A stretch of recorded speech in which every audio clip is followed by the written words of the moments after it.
DSMA is our supplier guest today, and the topic is maximizing dealership value, strategies to understand and increase your business worth. And Chuck Pappas, our VP of Operations, will come out in just a moment to introduce today's guest presenter. Chuck, the floor is yours, and take it away. Well, welcome everyone, and thank you for registering for another one of our profit improvement webinars. We're glad that you're joining us today. This afternoon, we are pleased to present again Andy Church, Vice President of DSMA. Today, Andy will advise us on maximizing dealership value, strategies to understand and increase your business worth. You know, when sales are tough and you're looking for some more dough because you can't sell your way out of something, you could be sitting on a small pot of gold. And this is going to help you figure out what that value is. So we think you're going to find this webinar pretty interesting. We started this webinar series almost 4 years ago now. And of course, of these webinars, we presented a wide range of categories and topics: audit recovery, how to reduce your shipping costs, dealer DMS systems, shop supplies, the hidden dollar opportunities that are in your service department, and our very popular buy-sell webinars. We also have been presenting a number of revenue-producing opportunities for you as well, all intended to reduce your expenses and improve your profitability. If you're new to this series, we encourage you to stay tuned and watch for other profit improvement topics coming up.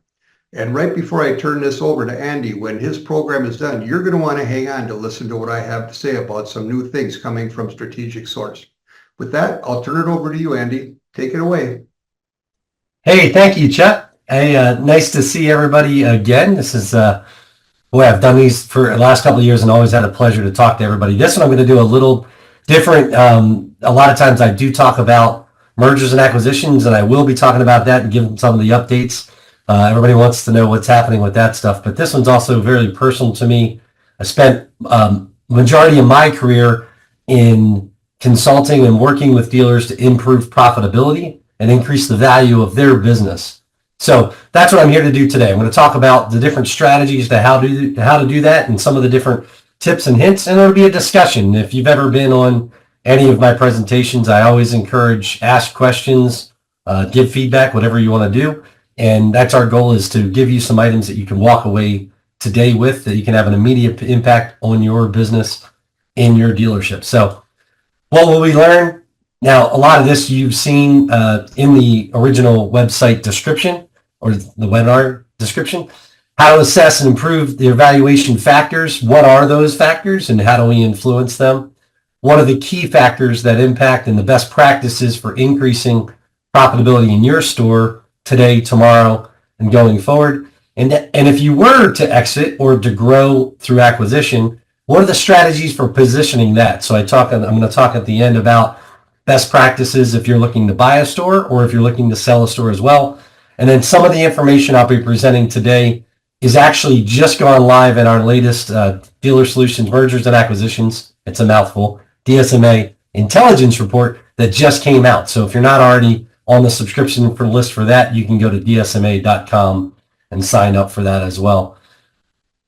DSMA is a mergers and acquisitions firm, but at the heart of it is data intelligence, and that's what we spend time, our quota system. And a lot of the information you see me talk about today comes from that quota system, which allows us to analyze thousands of dealerships that we've done valuations on and present to you key performance indicators on your individual business and how they influence the long-term value of your business itself.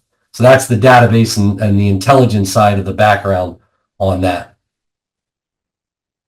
Just a little about the DSMA team. When I started doing these webinars, much smaller team. Today, much bigger team, and we grow all the time. So we are operating in the U.S. and Canada. I have the pleasure of being one of about, I think we're at 72 people now and constantly growing. So I've had the pleasure of working with this company since I think I was like number 16 or 17. So really seen a lot of growth over the years. And really that comes down to the integrity that the operation uses and the professional services that we provide, and just an incredible dynamic team of a variety of different departments and areas. Just some credentials so you understand what we're talking about here.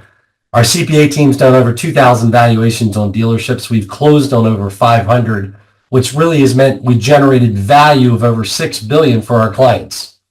And that's what we're talking about today, is what's the value of your business and how do we do that?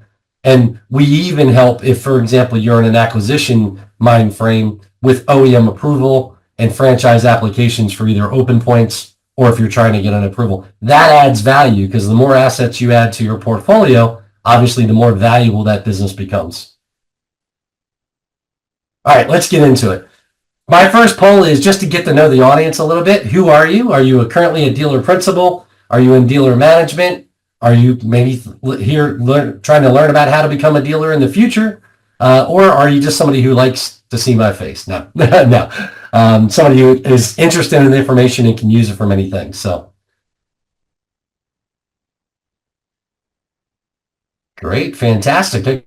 Really a pretty good spread of dealer principals and current dealer management and some supporters as well. So I appreciate that. Thank you very much for taking the time to I know time's valuable and everybody's busy, especially on a Thursday. So I appreciate you taking the time today.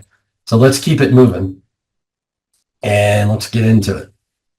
All right, hold on. Okay, let's talk about actions that you can take to increase the value of your dealership going forward. What does that look like? So I started with this, right? I started my career working with automotive dealers and looking at how we improve the operation. And sometimes it was from the brand's perspective. Sometimes it was from dealer group's perspective. But I think the important part of that is I parlayed that into running performance groups for a number of years, 20 groups, whatever you want to call them.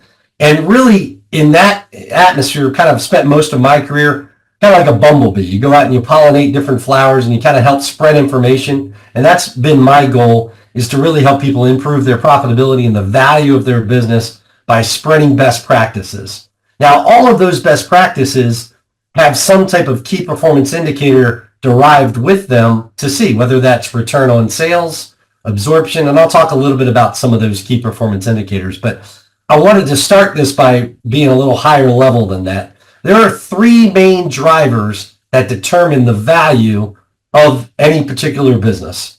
And that's regardless if it's automotive or not, but I'm going to talk specifically automotive here. One of those is brand. Another is the market that you're in.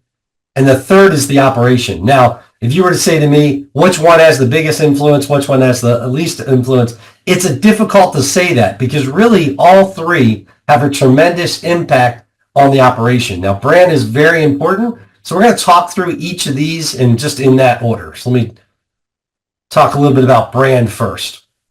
The franchise, when we think brand, everybody thinks franchise. And I get that. That's an important part of it. We're going to talk later on about multiples. And that's when you can really see what the brand, the franchise, has in that. There are very desirable, typically, I should say, luxury brands have a higher multiple in the marketplace, all other things being equal. And then you have volume kind of next, and then niche kind of towards the bottom, some of the domestics, right? From a multiples perspective. Now that's the franchise side of it, and that's important. Some brands go up and down. Some brands are very, very stable. Toyota, Lexus, Mercedes, Porsche, they tend to be high value and have been high value for a number of years, regardless of the marketplace. There are other franchises that sometimes have a little bit of a dip and then come back. We've seen those. So what I say to people, and this is why I'm bringing this up, is if you have a brand, are you buying this brand or do you own this brand for the next 1 year or for the 20 year? So if you're looking at acquiring a brand, sometimes you can purchase a particular brand at a discount because it might not be doing the best in the news right now. For example, Nissan is being, kind of in the news a lot right now. But it seems like, again, if you're buying it for 1 year or for a 20 year, if you're buying that for a whole 20-year hold, the company will still be around. It'll still be strong. So you may be able to buy it at a discounted rate today, which actually adds value from the long-term perspective. So there could be a growth factor there as well. Excuse me. I'll talk a little more about franchise a little bit as well later on. Then there's your business brand, and this is important. Some particular markets, it's really important. What's your presence in the marketplace? What's your, engagement with the city, with the town? Are you engaged in that city and town? Are you possibly a supplier of vehicles to the city or to the government or fleet operations?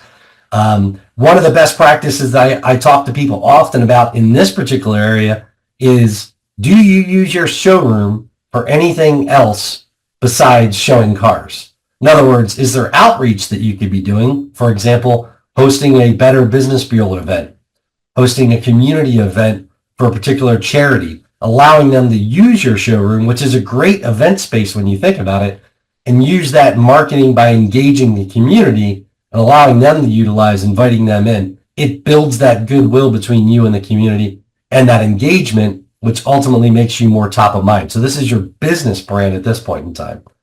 Your employees, that's part of your brand. Anytime a value in an acquisition, the employees and the management team are very, very important.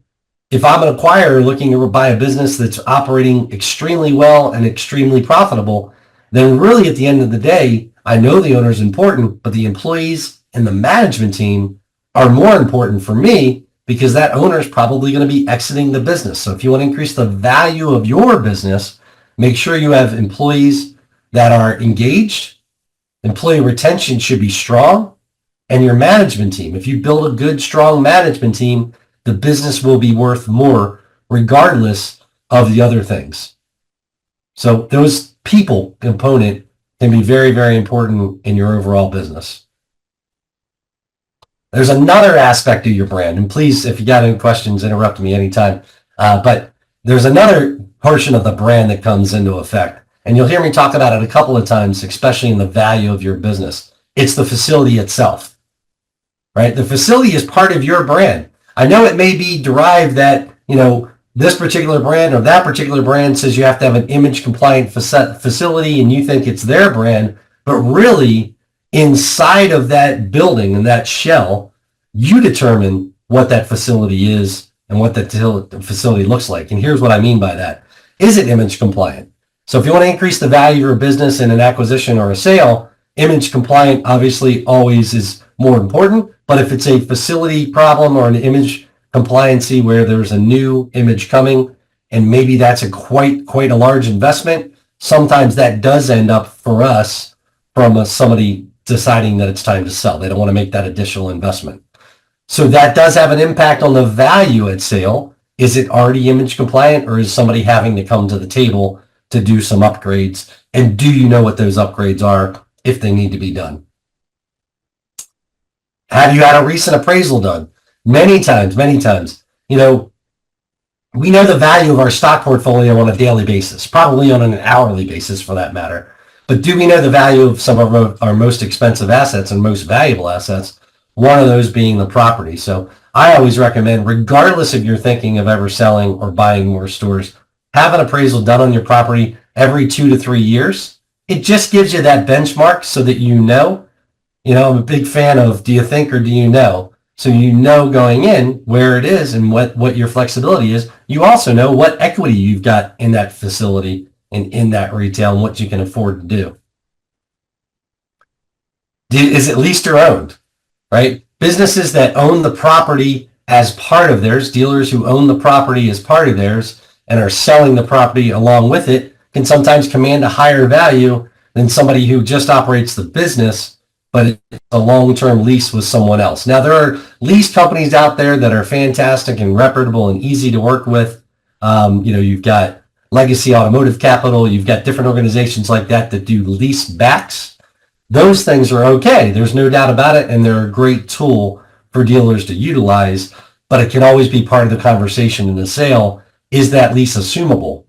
Because if it's, how does it have to be assumed, right? That can have an impact on the value. So you want to make sure when you're making that determination or for you lease or own the property, if you ever made a decision to divest yourself or go to a bank for a loan or whatever it may be, the question of how that property is owned quite often comes up, and that can be a determination, just increase or decrease on how that valuation looks.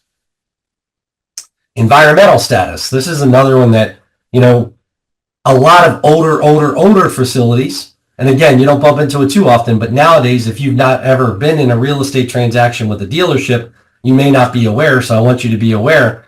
Environmental status is something that quite often happens, whether or not you're selling that to a Legacy Automotive Capital or to another dealer. when you sell the real estate these days, you are going to be required to do an environmental review. They call it a phase 1, which basically looks at the property and says, do we have any possible contamination issues and things like that?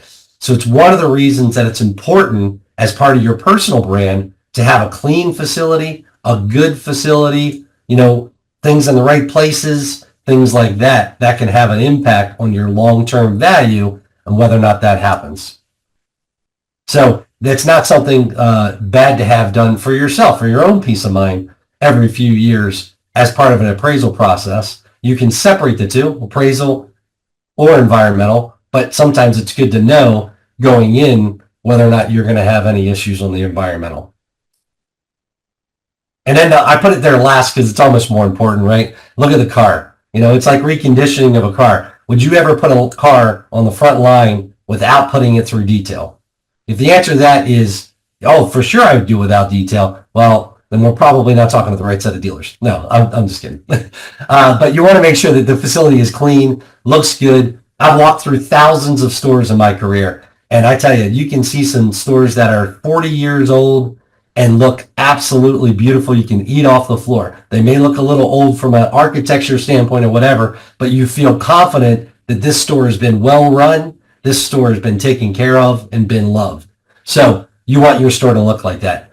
Conversely, walk through your own store. And a lot of times I try to tell dealers and management staff, you should walk through as if the eyes of a customer, right? Because what happens sometimes, and I'll give you a story. I like to tell stories sometimes, so please allow me for a minute. I was walking through a nice high-end luxury dealership, and there was a set of 4 tires piled up next to this display.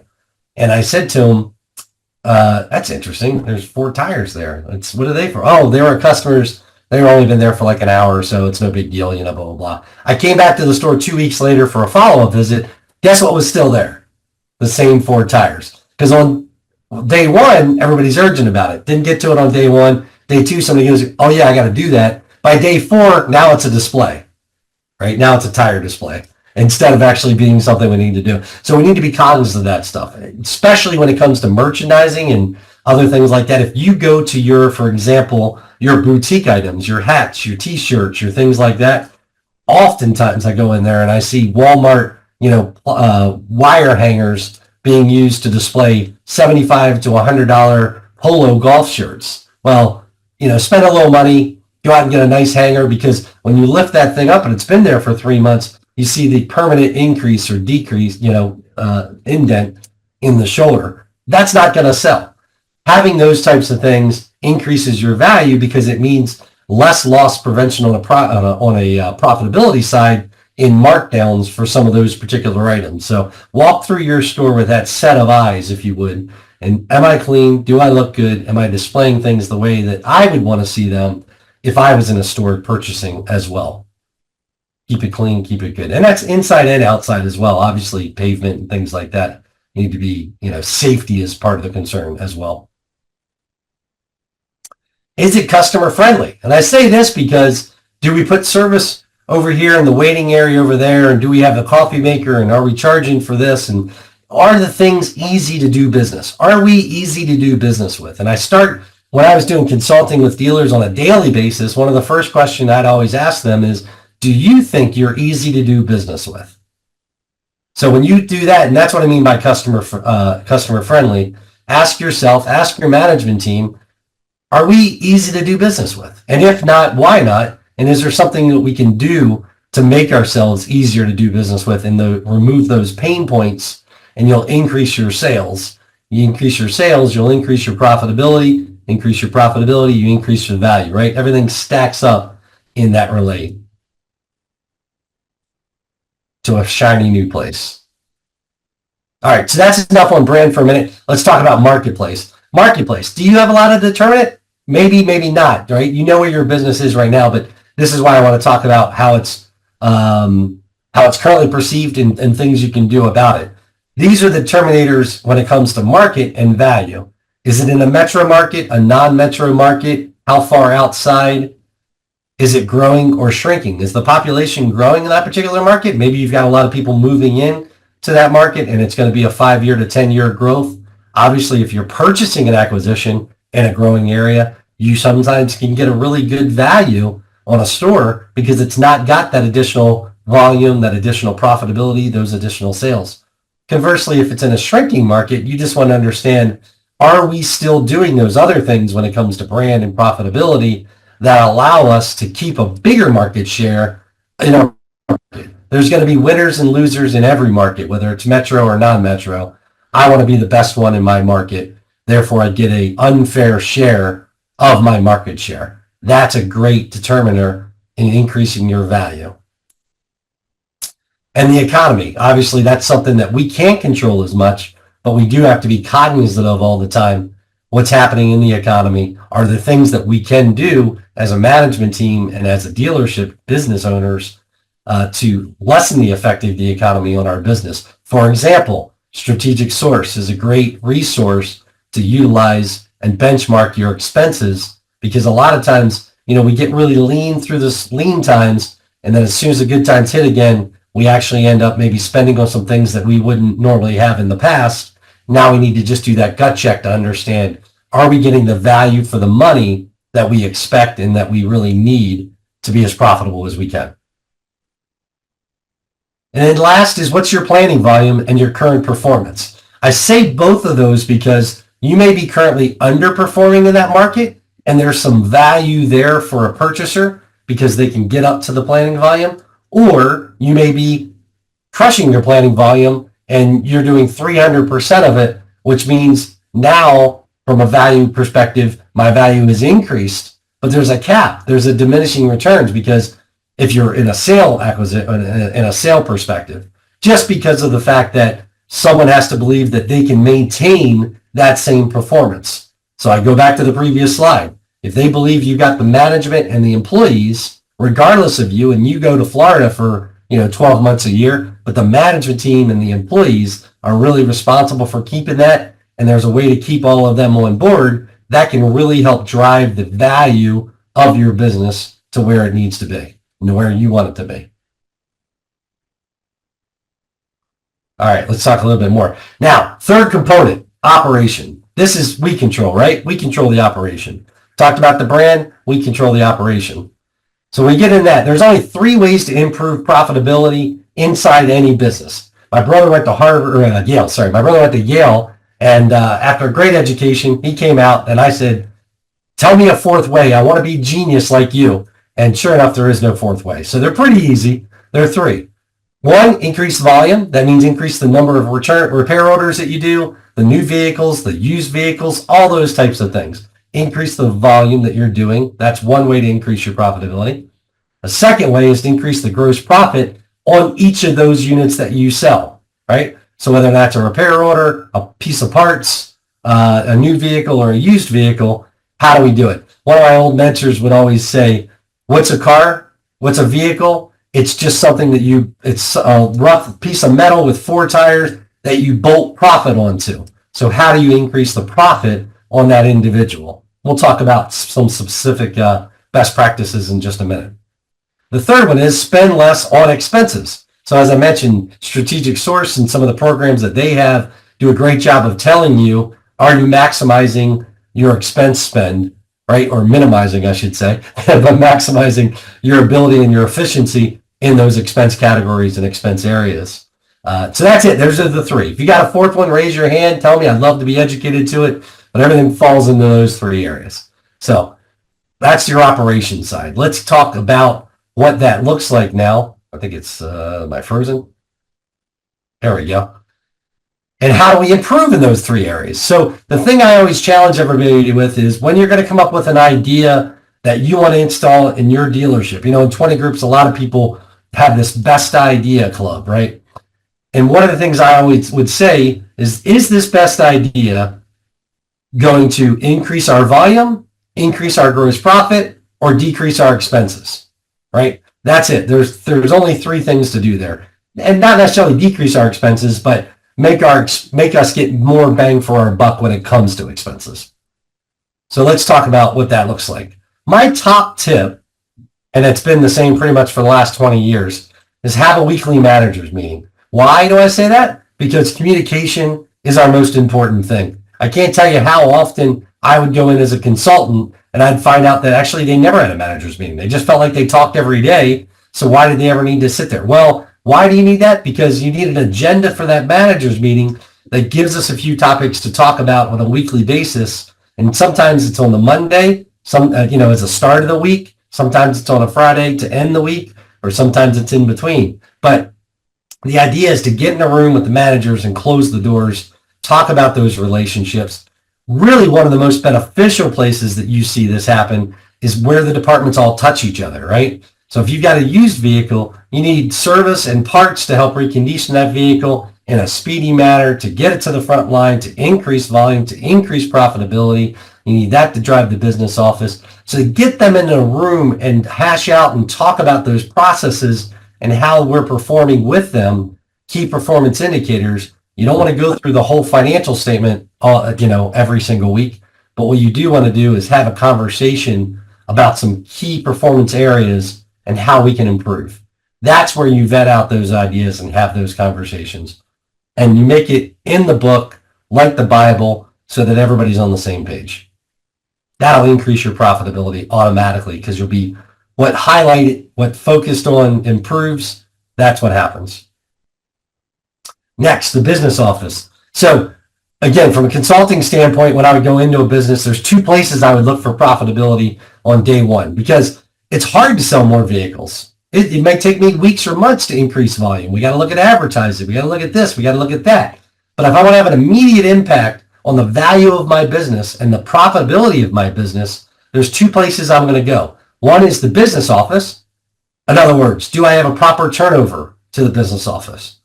That's the biggest opportunity in most dealerships, is how do we train salespeople and how do we keep salespeople highlighted and trained and efficient? It's kind of like football, right? I always talk about blocking and tackling is the most important part of your business. Learning to throw a flea flicker is not that important. If you learn to block and tackle, you'll win Super Bowls, right? So teaching those salespeople and working with those salespeople and the business off people and how to do a proper TO, how to follow the process, how to introduce the business office. And then once you're inside the business office, there's tons of different training opportunities out there with your partners.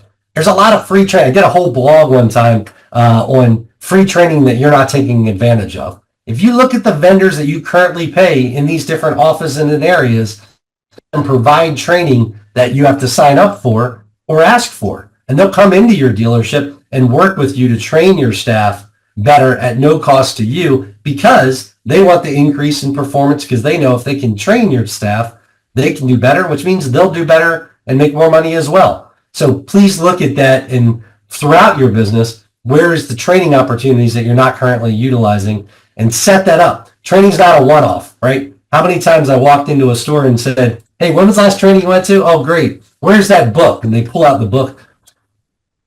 All right, I'm going to start over again with page 1. So once you've gone to an NADA academy or a service training academy or a service advisor academy, use that stuff as training on a daily, weekly, monthly basis to continue to refresh and remind your staff. Those are the blocking and tackling. Big, important, great area to increase as well. This is another one that's one of my favorites. I said there was two places I really went and looked at. I looked at that business office procedure and how we TO'd from the salesperson, turned over them to the business office and things like that. The second area I would walk back to, if I want to have immediate impact on my value and on my profitability, is in the service walk around.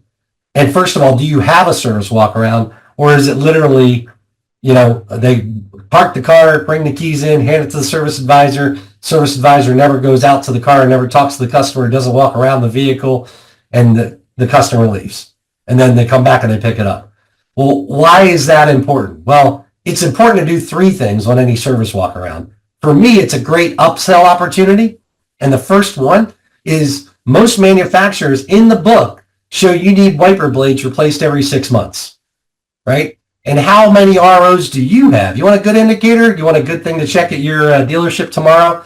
Look how many times you sell wipers on an RO. And I guarantee it's a low percent right now, unless you're doing it as part of a walk around. Because when you recommend it, hey, would you like us to replace the wiper blades while you're here? Oh my gosh. I mean, I just did mine literally today. I'm not making that up. And they're not easy to do, especially if you only do them once a year, right? Yourself. So to have that as part of your process and recommend that, a lot of times customers will be like, oh yeah, I remember it rained the other day and they were smearing all over the place. That's one. Two is tires. Have a tire. Every service advisor should have, and they have cards and gauges and everything else. A lot of times you'll see them like card kind of things.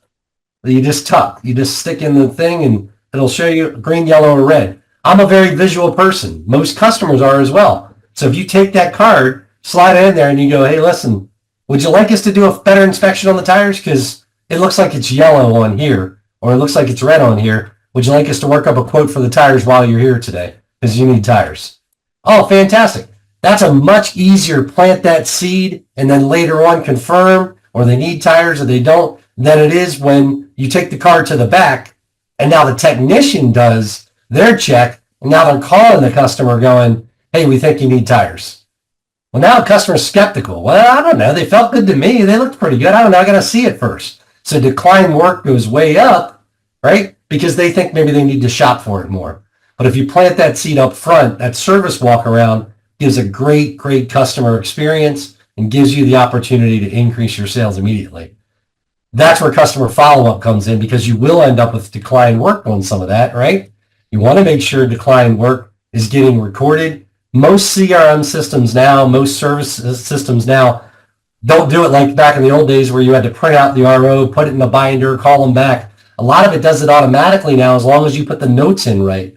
So my message is whether it's a test drive, whether it's service follow-up calls, whether it's declining work follow-up, make sure that you're actually going through that process in your CRM system, in whatever, computer software that you have for that particular department or area, and your employees are entering it in correctly. They enter it in correctly, the system works correctly. They garbage in, garbage out. That's enough I'll say on that. Other things we can do. It all comes down to people, process, profit, right? And if you take that management meeting and you have some standard things you talk about every week, but then you always have one optional topic, like for example, every 3 months we're going to talk about, once a month, we're going to spend more time talking about one particular department and one particular issue. If you make that as part of the agenda and get used to that, you'll improve ideas and improve processes on an ongoing basis. And you probably, funny enough, might get some good ideas if you're in new vehicles from the service department, but you never had that opportunity to talk to them about it because you were trying to do your own processes in a bubble. So collaboration is important. Track those and share those KPIs. I'm a big believer in sharing KPIs with everyone, including employees. And I'll give you one example. Return on sales. I've been known to give return on sales meetings to a lot of employees and large groups and things like that. I had a couple of dealer groups invite me to their, big team meetings to talk about it because I think it's important. For example, the average return on sales in the automotive industry is around 3%. If you annualize it over the last 20 years, it's around 3%. What does that mean? To the average person or employee, right? They don't understand what that means. Well, that means for every dollar we sell, we keep 3 cents as profit. We don't sound as profitable, right? We don't sound like the big bad wolf anymore. If you look at Starbucks and you look at computer software, Apple has nearly a 25% return on sales. So you start to understand that, when I have a sales meeting with 5 salespeople and I bring in coffee from Starbucks and it's $25, it costs a lot of money to generate that $25 in profit. So you're trying to bring things down and key performance indicators to a level where the audience understands what you're talking about, even if they didn't go to Yale or haven't been a service manager in a business for the last 20 years. Trying to bring it down to their understanding and put it in the same one. I had one dealership I worked with, which was a Highline Luxury, and he's like, I was talking to the service advisor about how we want to treat our customers, and I realized they've never been to a fancy hotel. I'm telling like the Ritz does. They've never been to a Ritz-Carlton. So what did I do? I went and put him and his wife up in a week for a weekend at a Ritz-Carlton so they could see the type of service that I was talking about because that's our customers' expectations. So sometimes you got to find ways to demonstrate to people on their level to be able to have that conversation. It's important. Engage those employees, especially the key employees. Retention is incredibly part of value. And I talked about it earlier. Employees can make up a large portion of your value in your business. Employee retention, we talked about that as well. All right, so that's enough for best practices for a minute. I talked about value. So let's talk about what that looks like. How do we look at value? What is my value? And so just like an appraisal in your house or just like an appraisal in your property, it is important to know what is my value. So I can know where I start and then I can continue to bench it, just like you want to see in other places as well. So why does the dealership value matter, first of all? If I'm not planning on selling, Andy, I might buy something. Why is my dealership value important and why do I want to increase it? Well, it's not only about profits, but it's about understanding where you are today, right? Just like the value of your portfolio. What is it today? So I can monitor, is it going up or is it going down?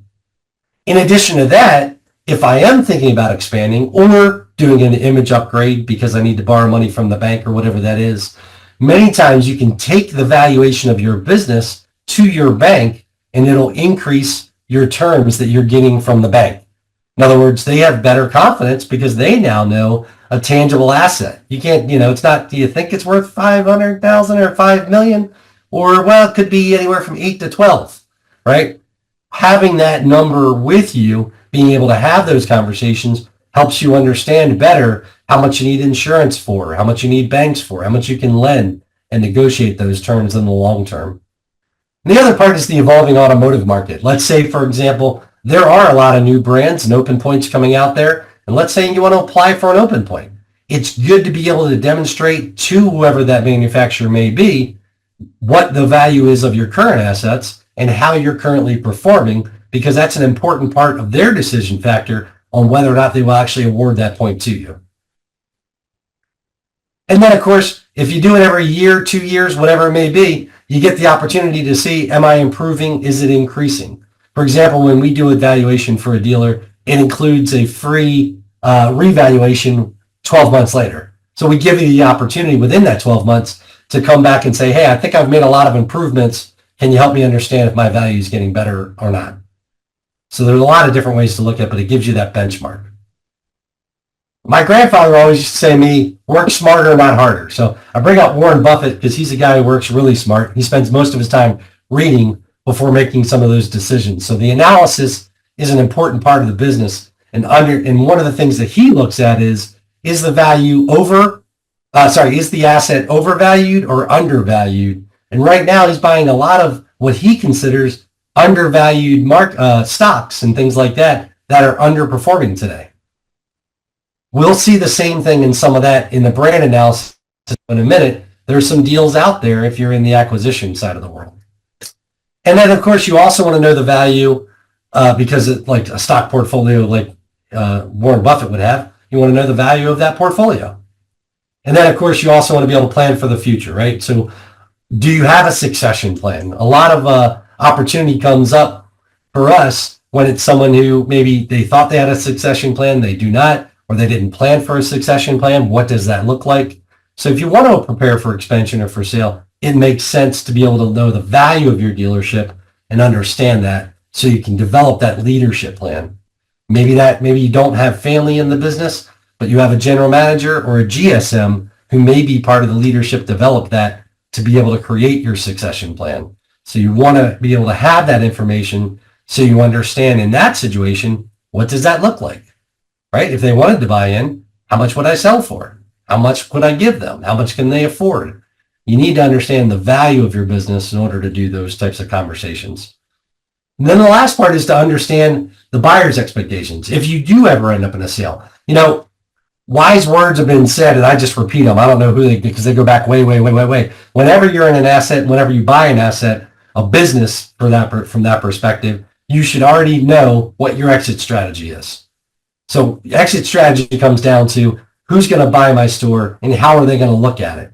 So understanding the value of my store is important, but also understanding what are their expectations. Is the most of my value in the people and the management of that business? Then I better make sure I have them locked up in some type of contract or profit sharing or whatever it may be, so that when I sell the business, they're on board with the sale that gets me the value that I want for my business, right? Do I have the right brands in place? Do I have the right operations? Am I currently sales effective in my own operation? If I'm thinking about buying another store, I need to be aware that I am currently sales effective in my operation to make sure I can get approved for the next purchase.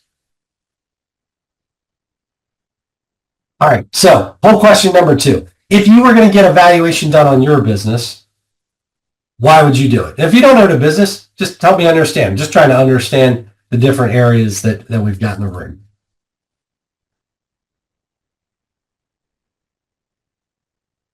All right, votes are coming in. A lot of succession planning. I think that's a big one for sure. Wanting to know what your future looks like, because that can be a big determinator for sure. I like some of the benchmark from other dealers. That's important. If you're not part of a 20 group, it is a way to get access to a lot of information. And bringing in the lead, not too surprisingly, know the value of your business. That's an important thing. So thank you very much for taking that poll. And we'll keep moving from there. All right. All right, now I'm good. Sorry. Okay, let me talk a little bit about the intelligence report that just came out. We just launched our Q4 2024. So let's see what the value of things are in the marketplace as we start to wind down. And I asked this question, have you ever considered a merger or acquisition? Is anybody on the phone looking at that? Are you actively looking? Yes, but not currently. No, but you may consider doing that in the future. Or D, you're not really interested in that type of opportunity. Okay, interesting. We got some really almost across the board, but a lot in the considering in the future, which is great. And especially if you're a first-time buyer, this is one of those markets right now that is really attractive for someone who's looking to get into their first store. It can be a really good market right now for those types of things. All right, thank you very much. And I got a couple of yes pursuing, and yes, not at this time, but I am interested. So I'm going to end that poll.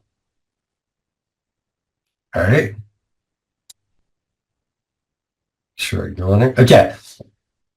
Let's talk about what the industry looks like. Now, this is November data. They're always a few months behind when it comes to average inventory value, number of days. It's sitting right now around 75 days, right? Or sorry, 65 days average inventory.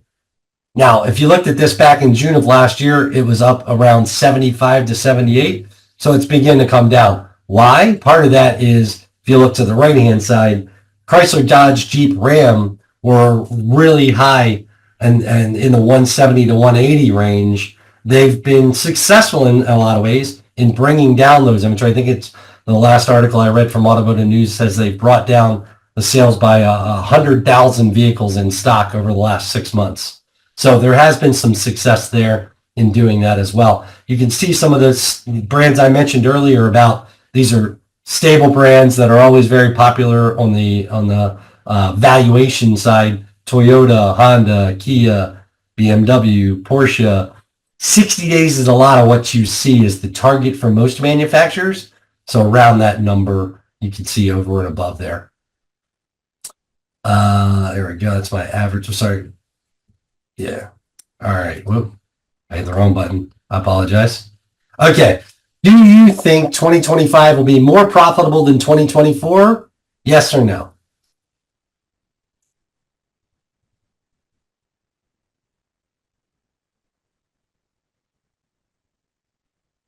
All right. Well, we're split. It's going back and forth. It's almost like everything else. It's a third, a third, a third.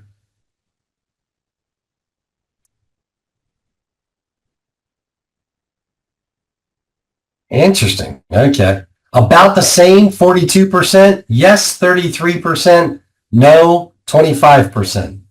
So very interesting. Okay. All right. A split market out there. And I think it's a good toss-up. Do I think it will be? I think some dealers will be more profitable than they were, and some dealers, unfortunately, probably won't be more profitable than they were. But there's a lot of things at play, right, in the marketplace right now for sure.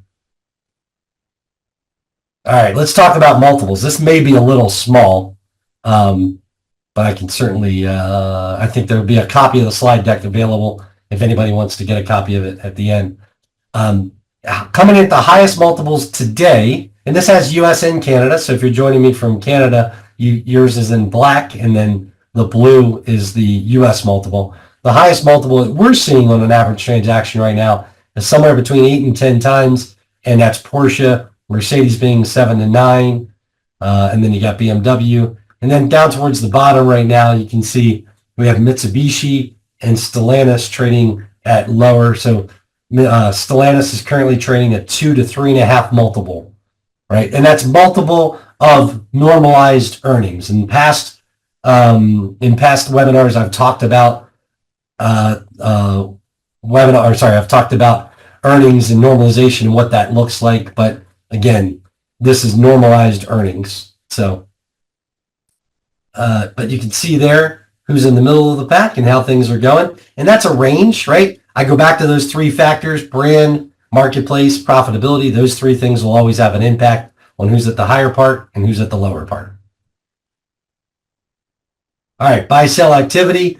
We're expecting another record year probably from our standpoint because we continue to grow. But you can see we had COVID impact in 2025, probably will do as a company over 150 transactions. So very robust marketplace. So let me give you a little bit of advice for buyers and sellers. Real quick, keep your offer simple, right? Don't make it too complicated. Ouija board to figure out what you're offering. Make it bullet point, make it easy to use. Check with lenders. Lending environment right now is very interesting, as you guys all know, from floor plan to everything else. You want to make sure that you can go in, because the number one thing two items that a seller is always going to want to know is, one, can you get approved by the OEM? And two, do you have the cash to complete the transaction? So if you can have those two questions answered, it's always, always good. Make sure you respect confidentiality. If you sign an NDA, even if you don't sign an NDA, don't talk about other people's opportunities with the marketplace, because a lot of times they can come back to bite you. Use automotive professionals, whether that's accountants, lawyers, or even people like our organization, to help you in an acquisition or a sale. They can save you a lot more money. If you think it's expensive, try not doing it. You can see what happens. And then if you are considering an acquisition in a marketplace, go drive that market. Drive it, see what it looks like, get to know it. On the sell side, just some advice here. I think everything I gave you at the front, right? All the best practices to increase profitability, all those things can help out. Please have a professional evaluation done, whether it's by our firm or a CPA firm or something else. You want to have a valuation done so you understand about what the realistic pricing is in the marketplace for your business. Understand your balance sheet. And I say that because we quite often find, if you've owned a business for 20 or 30 years, there may be some things that are misqualified on that balance sheet. So you want to understand and make sure that it's clean so that you understand what you're actually getting from a transaction. Don't try to sell it yourself. It's never a good practice. It always ends up resulting in either less money than you would have gotten, or worse, confidentiality being breached, your employees finding out, and now you've got some problem.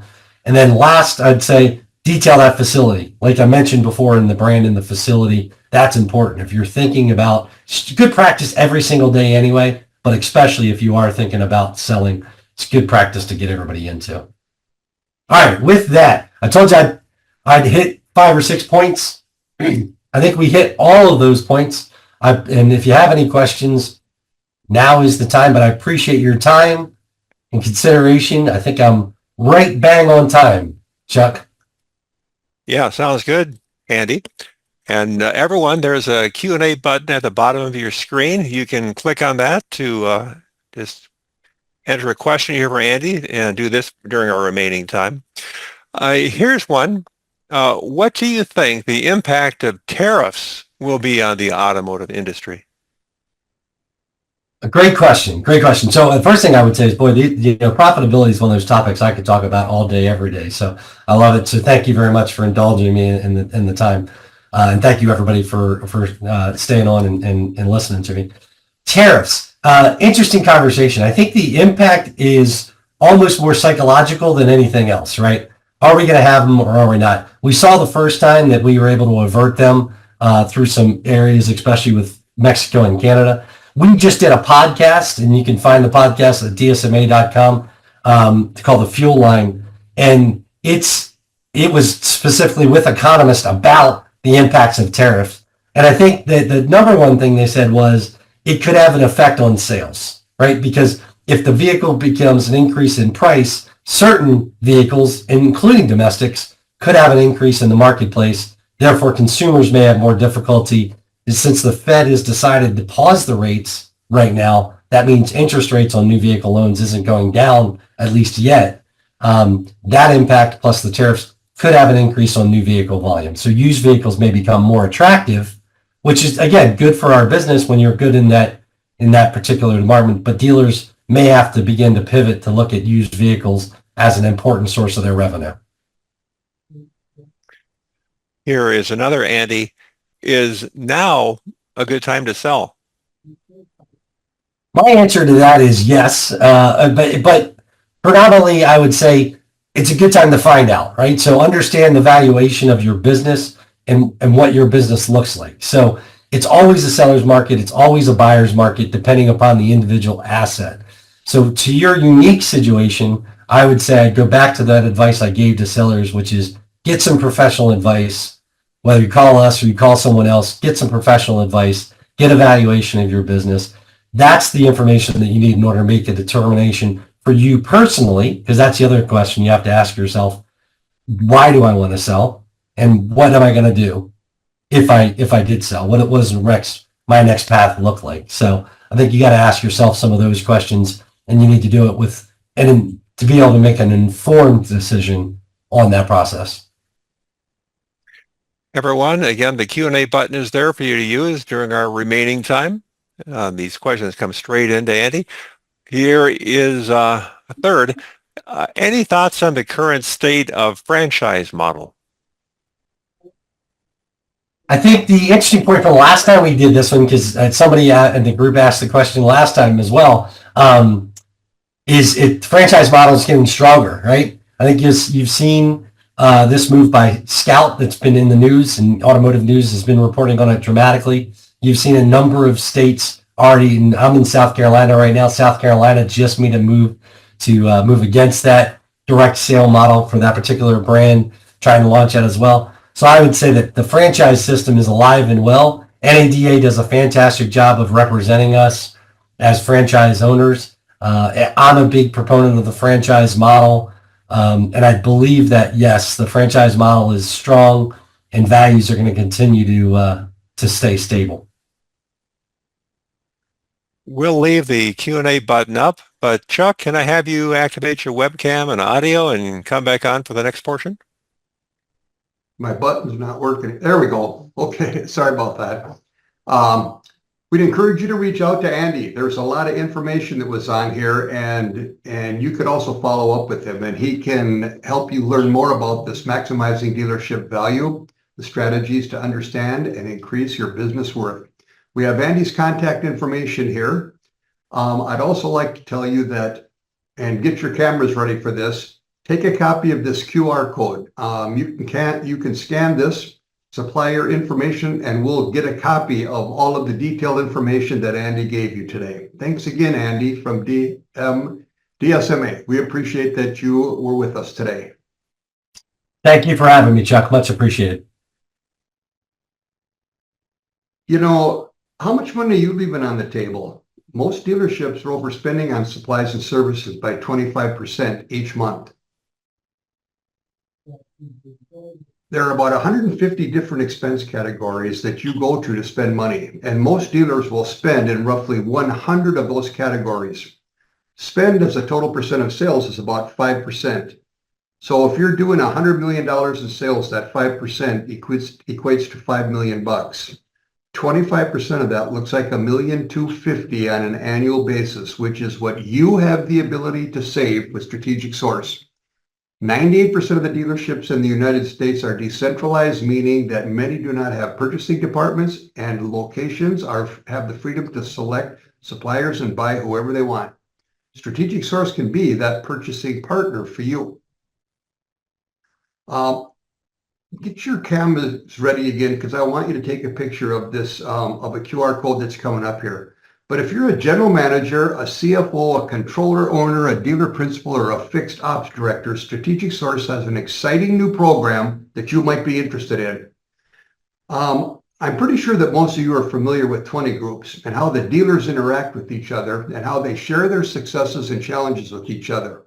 I'm also sure that most of you are very familiar with the time commitment to a 20 group, which takes a lot of time, not to mention the time away and the costs associated with 20 group meetings.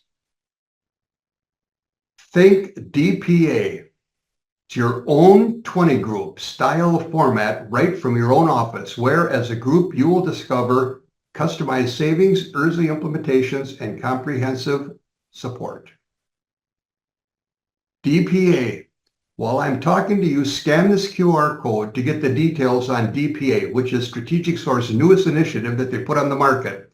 Some of the highlights of DPA are monthly profit solutions. You get 2 solutions a month, a customized analysis for your dealership.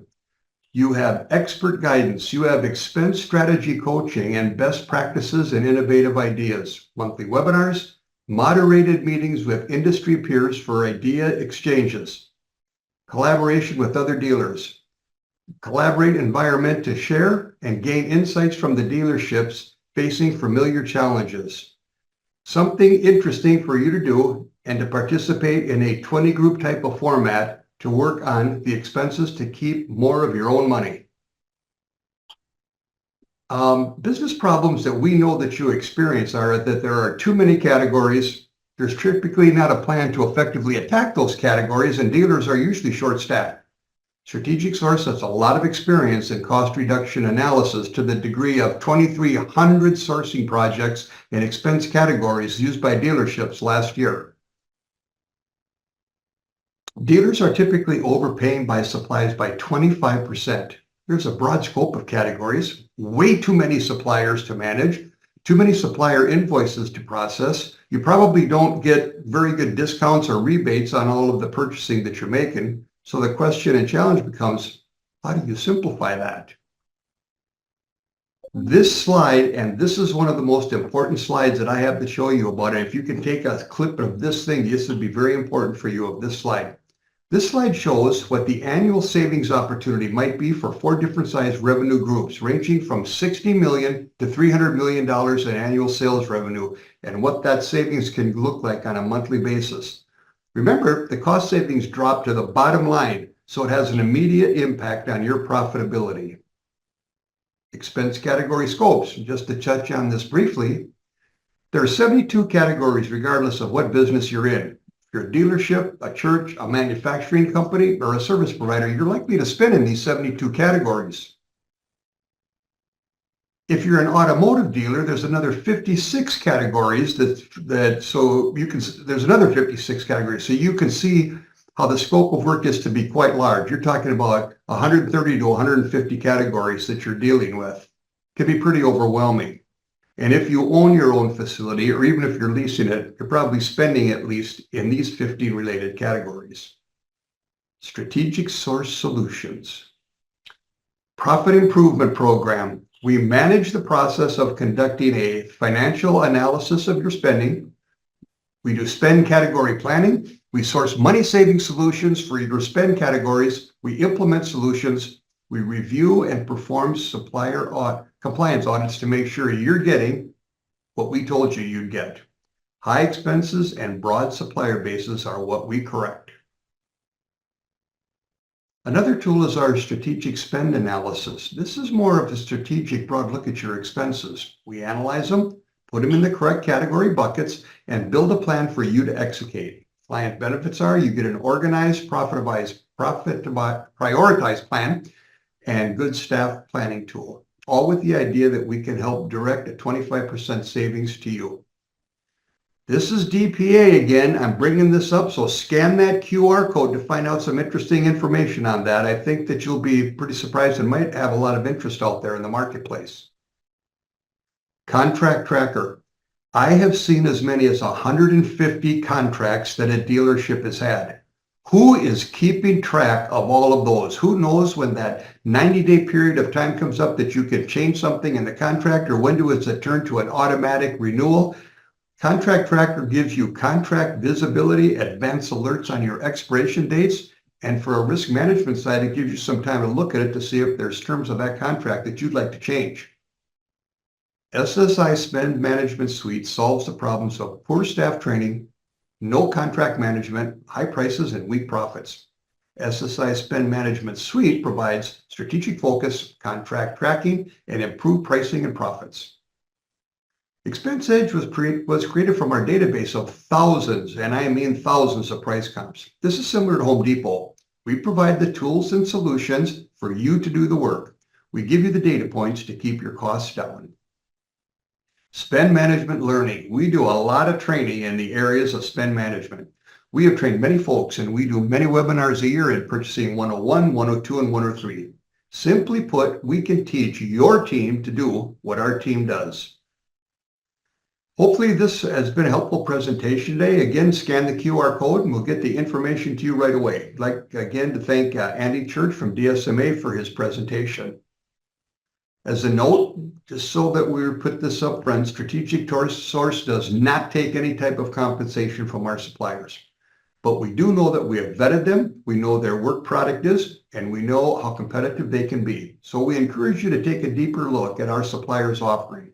Thanks again for attending. David? All right, thank you, Chuck. And let's bring up right to finish the time a post-session survey. We'd love to get your feedback on the time spent. Spend an hour with us. We'd love to know what you thought.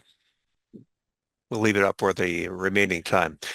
So thanks everyone for attending today, and we look forward to you joining us on future Profit Improvement Series webinars with StrategicSource.